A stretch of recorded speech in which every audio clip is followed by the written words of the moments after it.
Imagine 3 drones alone, silent and blind, racing deep into Russian airspace. No GPS, no satellites, only darkness. They were supposed to crash within minutes. Instead, they would pull off one of the most complex unmanned strikes of the entire war. This is not a movie scene. It is a real operation that unfolded over southern Russia. A mission so precise it crippled a military train and blacked out an entire region. Tonight, we break down how Ukrainian UJ-26 Beavers turned physics, timing, and deception into weapons. If you enjoy deep military analysis told through real operations like this one, make sure to subscribe and turn on notifications. It helps us keep producing more stories that reveal the unseen side of modern warfare.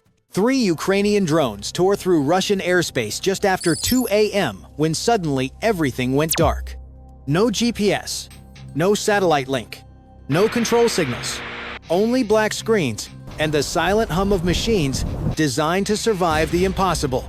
6 drones had crossed into Russia that night, hunting one of the most valuable targets in the war, a 38-car military train. Its cargo carried enough ammunition to erase a city block. Yet by this point, the mission should have already failed. Russian electronic warfare systems had flooded the skies with interference, stealing signals, jamming frequencies, and scrambling navigation. But these were not consumer drones, built for smooth weather and perfect GPS. They were UJ-26 Beavers, Ukraine's most advanced long-range unmanned strike aircraft. And they had a secret no Russian operator had anticipated. The first obstacle was not the train itself, but the electronic eyes guarding it. A single transformer, the power source for multiple air defense radars. If that transformer could be taken out, Russian air defenses would go blind for 20 minutes. Miss it, and the drones would become little more than target practice. Standing between them and that substation was the Repellent One system, one of Russia's most aggressive counter-drone defenses. Its operators monitored their scopes as the system broadcast false commands return to base. Land immediately hijacked codes meant to seize control of intruding drones. They waited for the Ukrainian signals to falter. They waited in vain. Each UJ-26 shifted control frequencies 1,000 times every second, a defense technique known as frequency hopping. By the time Russian systems locked on, the signals had already shifted elsewhere. Ironically, the method was born from a World War II invention by Hollywood actress Hedy Lamarr. 80 years later, that same principle was outwitting one of the most sophisticated jamming networks in modern warfare. Half of the formation soon vanished from Russian radar, splitting south to follow the Seversky Donets River Valley, adding distance but using the terrain to slip below the radar horizon. The mission was only beginning. The southern formation skimmed just above the tree line, tracing the river's twists like a thread through a needle. Every rise and dip in terrain had been studied for weeks. Ukrainian intelligence had mapped every radar along the border, marking invisible corridors where geography and physics created temporary blind spots, narrow lanes only a few miles wide where radar waves simply could not reach. But flying those paths at 110 miles per hour was an act of precision bordering on madness.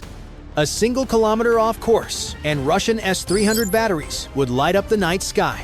Drift another kilometer in the other direction, and mobile Tor M2 units would catch them instantly.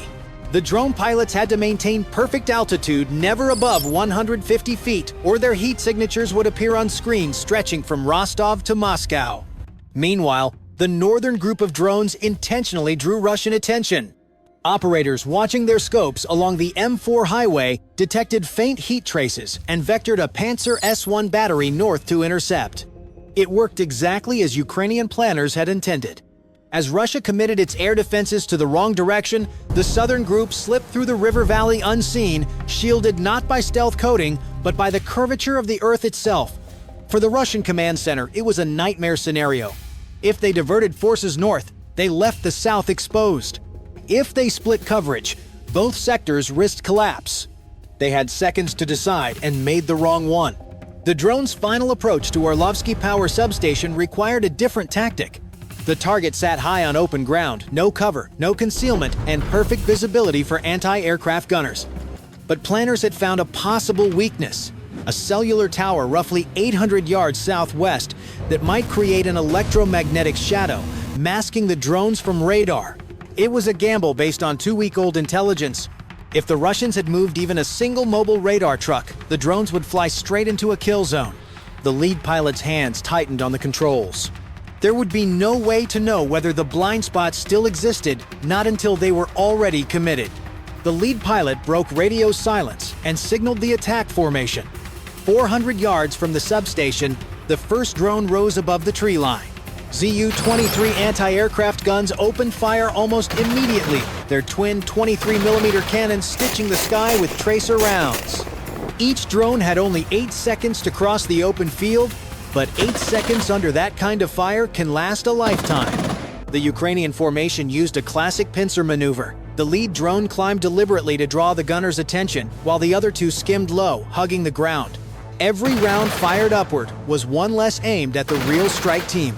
Through the thermal camera, the lead pilot could see the target clearly. Now a massive 330 kilovolt transformer roughly the size of a small building.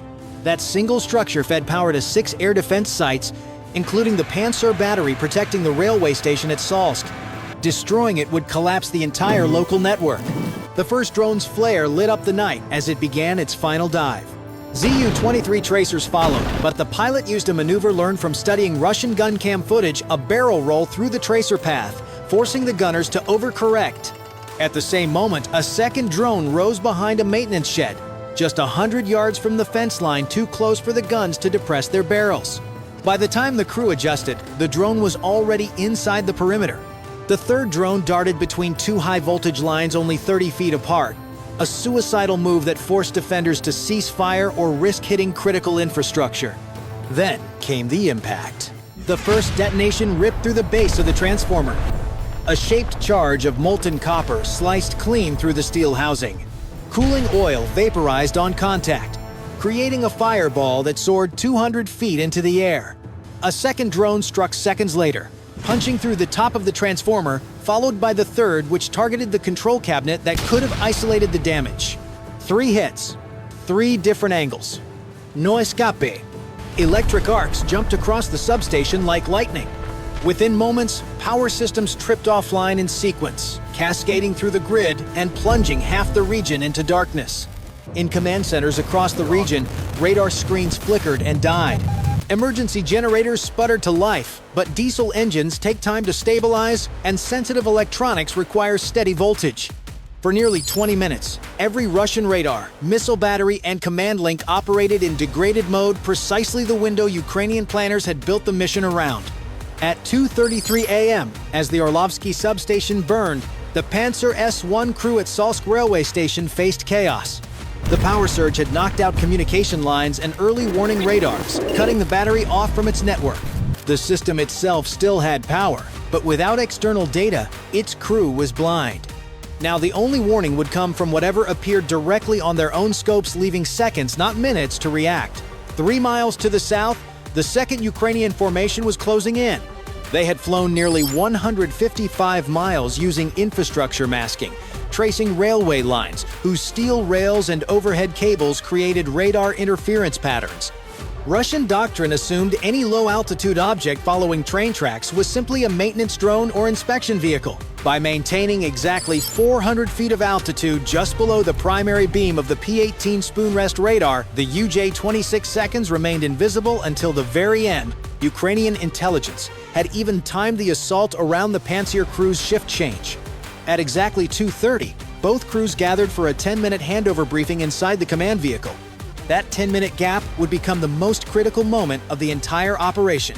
As the drones approached through the rain, their pilots relied on terrain recognition, rivers, roads, and faint silhouettes of forest to confirm position.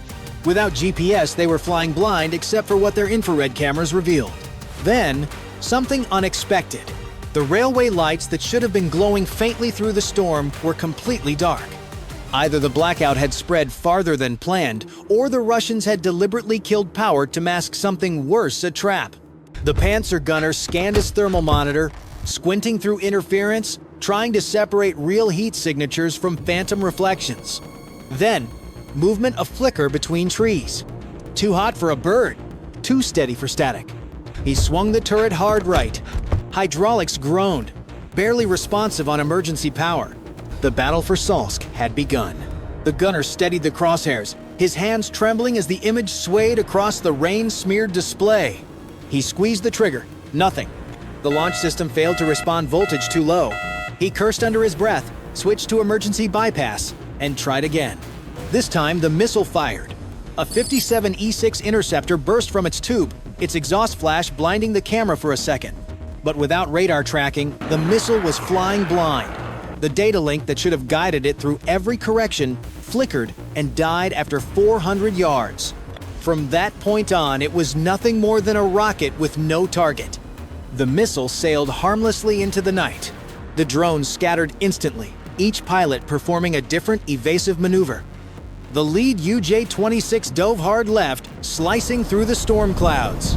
The second climbed to force the gunner's attention upward, while the third maintained course, betting the Russians would focus on the most visible threat. That bet paid off. Human eyes could only track one target at a time, and instinct made the gunner chase the rising heat signature. By the time he realized his mistake, the low-flying drone had already slipped behind a warehouse less than a quarter-mile away.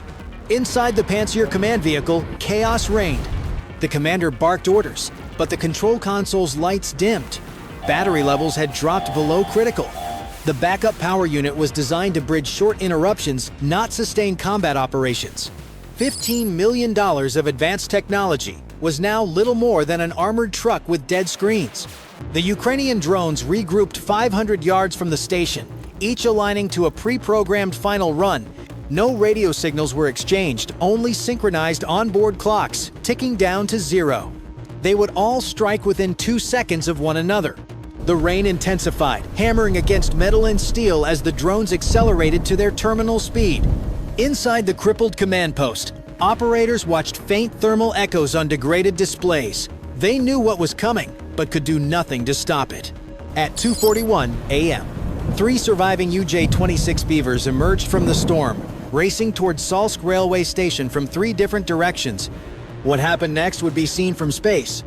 The 3 Ukrainian drones approached in perfect formation, offset in altitude at 50, 100, and 150 feet. This variation forced any remaining gunner to constantly adjust elevation, buying precious seconds. Through their thermal optics, the pilots could see everything. The railway yard stretched across multiple tracks, and there it was, a 38-car military train loaded with artillery shells, rockets, and fuel. The locomotive glowed white-hot on the infrared display. Behind it, fuel tankers shimmered with stored heat for more than 15,000 gallons of diesel each. Further down the line, the ammunition cars sat darker, thick steel walls designed to contain accidental sparks. The drones dove in sequence. The first targeted the locomotive. The engineer had tried to move the train after hearing air raid sirens, but diesel engines do not accelerate like cars. He could only watch as the glowing streak of the incoming drone filled his window.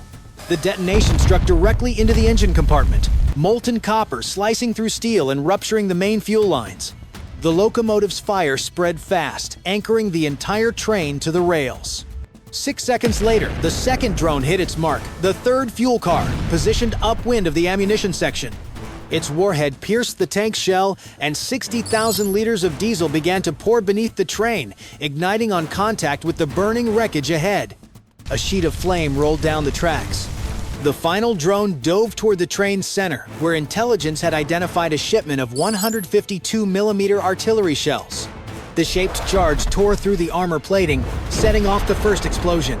Contained but deadly, it triggered a chain reaction that raced along the entire length of the convoy. What followed was pure chaos. Fireballs rose hundreds of feet into the air as shells cooked off one after another. The shockwave shattered windows across Salsk. Satellite imagery captured the smoke column hours later, a dark spiral stretching for miles, visible from orbit. The Russian Ministry of Defense would later claim that 22 drones had been shot down that night. But smartphone footage told another story, one of a disabled transformer, a destroyed train, and a blackout that paralyzed an entire sector. The mission had lasted less than 20 minutes. The consequences would echo for months. The strike on Salsk railway station wasn't just about destruction, it was a demonstration of adaptation. A small team using off-the-shelf parts and creativity outmaneuvered one of the world's most powerful air defense networks. It proved that in modern warfare, ingenuity can matter more than numbers, and data can be deadlier than armor. For analysts, this operation marks a turning point the moment drones stopped being support tools and became strategic weapons in their own right. If you found this breakdown valuable, consider subscribing and turning on notifications so you never miss another real-world story of strategy, innovation, and consequence. Your support helps us continue decoding the future of modern conflict, one mission at a time.